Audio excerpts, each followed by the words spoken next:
Hello friends, स्वागत है आपका अपने YouTube channel Sumit teaching classes में। हम पढ़ रहे हैं हिंदी व्याकरण का दूसरा टॉपिक संधि। और इसके पहले वाले वीडियो में संधि के स्वर संधि पढ़ चुके हैं और इस वीडियो में हम व्यंजन संधि और विसर्ग संधि को कंटिन्यू करेंगे। तो आइए कंटिन्यू करते हैं। व्यंजन संधि। व्यंजन संधि की बात करें तो व्यंजन वर्ण यदि स्वर वर्ण से या खुद व्यंजन वर्ण से जब मिलते हैं और मिलने के बाद जो विकार उत्पन्न होता है उसे क्या कहते हैं? उस संधि को व्यंजन संधि कहते हैं। एक बार और, जब व्यंजन वर्ण के साथ या व्यंजन वर्ण जब स्वर वर्ण के साथ जब मिलते हैं तो उस टाइम व्यंजन संधि का निर्माण होता है। और हालांकि व्यंजन संधि के लिए 10 से 11 शायद नियम है, लेकिन आपको बिहार बोर्ड के एग्जाम में जो है 2 से 3 नियम ही जो है आपके लिए उपयोगी है। तो पहला नियम यहाँ पर देख सकते हैं कि यदि वर्ग के प्रथम वर्ण के बाद उसी वर्ग का या तो तीसरा चौथा वर्ण या कोई स्वर वर्ण या य र ल व अगर आए तो प्रथम वर्ण जो है उसी वर्ग का तीसरा वर्ण बन जाता है। क्या बन जाता है? तीसरा वर्ण। एक बार और, वर्ग के यदि प्रथम वर्ण के बाद यदि तीसरा चौथा वर्ण या कोई स्वर वर्ण आए या य र ल व आए तो प्रथम वर्ण जो है क्या बन जाता है? तीसरा वर्ण बन जाता है। और एग्जांपल आप देखिए यहाँ पर दिक जोर अंबर, यहाँ पर प्रथम शब्द में देखिए क है और क के बाद जो है अ आया है। क के बाद क्या आया है? अ, जो कि ये स्वर है। तो यहाँ पर जो क जो है तीसरा वर्ण बन जाएगा, यानी कि क जो है ग बन जाएगा। और यहाँ पर दिक जोर अंबर बराबर दिगंबर। उसके बाद में जगत जोर इस में देखिएगा कि यहाँ पर प्रथम शब्द का जो लास्ट देखिएगा तो त आया है और त के बाद यहाँ पर दीर्घ जो कि स्वर है। क्या है? स्वर है। तो यहाँ पर त के स्थान पर तीसरा वर्ण आ जाएगा, यानी कि त के स्थान पर द आ जाएगा। यहाँ पर जगदीश, यहाँ पर द आ जाएगा, यानी कि जगत जोर इस बराबर जगदीश।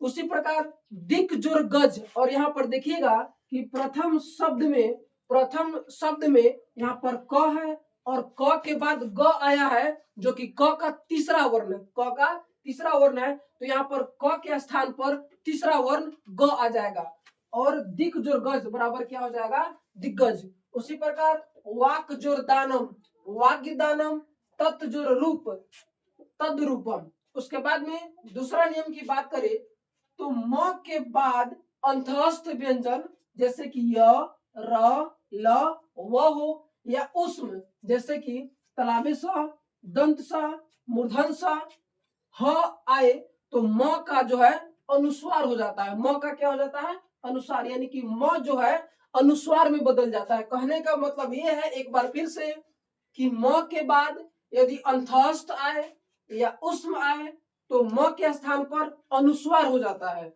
और यहाँ पर जैसे कि एग्जाम्पल देख लीजिए, सम जोर योग, यहाँ पर म के बाद य आया है और य अंतस्थ है, तो यहाँ पर म का जो है अनुस्वार हो जाएगा, यानी कि सम जोर योग बराबर संयोग। और यहाँ पर देखिए अनुस्वार हो गया है। उसके बाद में सम जोर सार, यहाँ पर म आया है और म के बाद स जो कि उष्म है। क्या है? उष्म है। तो यहाँ पर म के जगह पर अनुस्वार हो जाएगा और इस प्रकार सम जोर सार बराबर संसार। उसी प्रकार तीसरा देखिए सम जोर वाद, यहाँ पर पहले शब्द में म आया है और म के बाद यहाँ पर व जो कि अंतस्थ है, तो यहाँ पर म का अनुस्वार हो जाएगा और इस प्रकार सम जोर वाद बराबर क्या हो जाएगा? समवाद। और यहाँ पर अनुस्वार हो गया है। उसी प्रकार यहाँ पर चौथा एग्जांपल देखिए, सम जोर हार, यहाँ पर म है और म के बाद ह है और ह जो कि उष्म है, तो यहाँ पर म का क्या हो जाएगा? म का अनुस्वार हो जाएगा, यानी कि म जो अनुस्वार में बदल जाएगा और इस प्रकार सम जोर हार बराबर क्या हो जाएगा? संहार। उसी प्रकार तीसरा देखिए, तीसरा नियम व्यंजन वर्ग का, यदि वर्ग के प्रथम वर्ण के बाद पंचम वर्ण आए तो प्रथम वर्ण के स्थान पर तीसरा या पांचवा वर्ण हो जाएगा। एक बार और, वर्ग के यदि प्रथम वर्ण के बाद क्या आए तो प्रथम वर्ण के बाद अगर पंचम वर्ण आए, यानी कहने का मतलब क जो कि प्रथम वर्ण है, क के बाद पंचम वर्ण, यानी कि अगर अंगा आए तो प्रथम वर्ण के स्थान पर तीसरा या पांचवा हो जाएगा, यानी क के स्थान पर या तो ग हो जाएगा और नहीं तो अंग हो जाएगा। और एग्जाम्पल देखिए, वाक जोर मैं और प्रथम शब्द में देखिए क जो कि प्रथम वर्ण है, और प्रथम वर्ण के बाद म आया है, और म जो कि पांचवा वर्ण है। किसका पांचवा वर्ण है? तो पवर्ग का पांचवा वर्ण है, पांचवा वर्ण है। तो यहाँ पर क के स्थान पर क्या होगा? तो क के स्थान पर जो है या तो ग हो जाएगा नहीं तो अंग हो जाएगा। तो यहाँ पर जो है अंग हुआ है जो कि क का पांचवा वर्ण है। और इस प्रकार वाक जोरमय बराबर वांगमय। उसी प्रकार दूसरा एग्जाम्पल देखिए, जगत जुरनाथ, यानी कि प्रथम शब्द में त आया है और त प्रथम वर्ण है, और प्रथम वर्ण के बाद यहाँ पर पांचवा वर्ण है। न क्या है? तो पांचवा वर्ण है। तो यहाँ पर प्रथम वर्ण के बाद जो है या तो तीसरा वर्ण द आएगा यानी तो पांचवा वर्ण न आएगा। तो यहाँ पर जो है न आया है जो कि पांचवा वर्ण है, यानी कि जगत जुरनाथ बराबर क्या हो जाएगा? जगन्नाथ। उसी प्रकार यहाँ पर तीसरा एग्जाम्पल देखिए, महत जोर नाम। यहाँ पर प्रथम शब्द में तवर्ग का पहला वर्ण है और त के बाद न आया है जो कि पांचवा वर्ण है। तो यहाँ पर त के स्थान पर या तो तीसरा वर्ण होगा नहीं तो पांचवा वर्ण होगा, यानी कि त के स्थान पर जो है न आ जाएगा। और यहाँ पर महत जोर नाम बराबर क्या हो जाएगा? महनाम। यहाँ पर देख सकते हैं कि यह न जो है इस त के स्थान पर आया है। उसी प्रकार उत्जुर नति, यहाँ पर त देखिए तवर्ग का प्रथम वर्ण है और न जो कि पांचवा वर्ण है, और प्रथम वर्ण के बाद यदि पांचवा वर्ण है तो प्रथम वर्ण के स्थान पर यदि तीसरा वर्ण चाहे पांचवा वर्ण आएगा, और त के स्थान पर क्या आएगा? यहाँ पर पांचवा वर्ण जो कि न है, यानी कि उत्जुर नति बराबर उन्नति।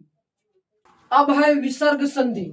विसर्ग के साथ स्वर या व्यंजन वर्ण की संधि को ही हम विसर्ग संधि कहते हैं। विसर्ग के साथ या तो स्वर या तो व्यंजन जब एक जगह संधि करेंगे तो उसी संधि को हम क्या कहेंगे? विसर्ग संधि। और नियम है कि यदि विसर्ग के पहले और है, विसर्ग के पहले और है, अब विसर्ग के बाद यदि वर्ग का तीसरा, चौथा, पांचवा या य, र, ल, व रहे तो अ और विसर्ग मिलकर जो है ओ बन जाते हैं।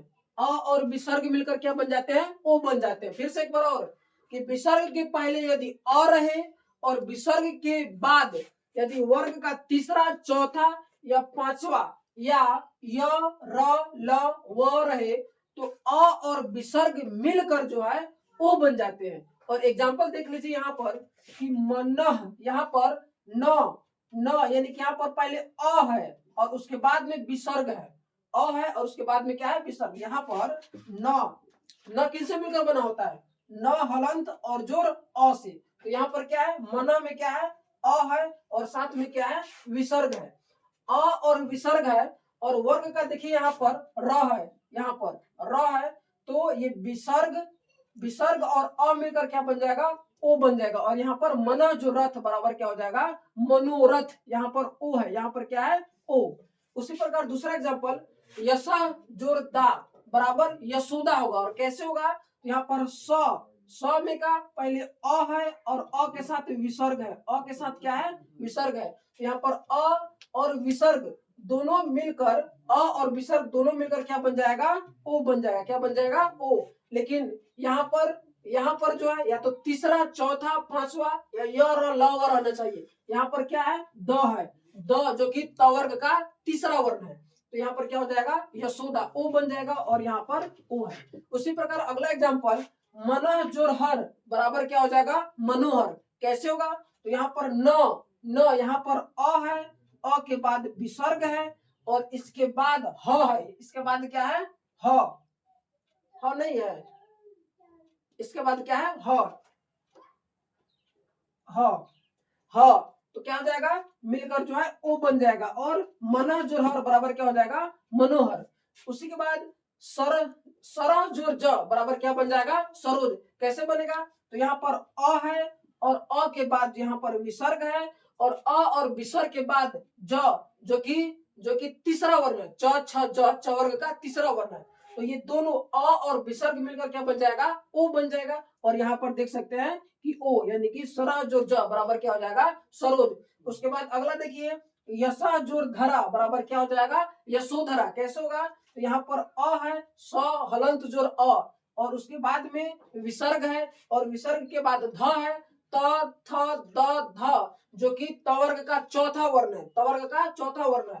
तो अ और जो विसर्ग दोनों मिलकर क्या बन जाएगा, ओ बन जाएगा। और यहाँ पर देख रहे हैं कि यशोधरा में कि ये क्या है, ओ है। इस प्रकार आपका विसर्ग संधि भी समाप्त हुआ। अब मिलते हैं आपको नेक्स्ट वीडियो में, हिंदी व्याकरण का अगले टॉपिक को हम लेकर आएंगे। तब तक इतना ही, धन्यवाद।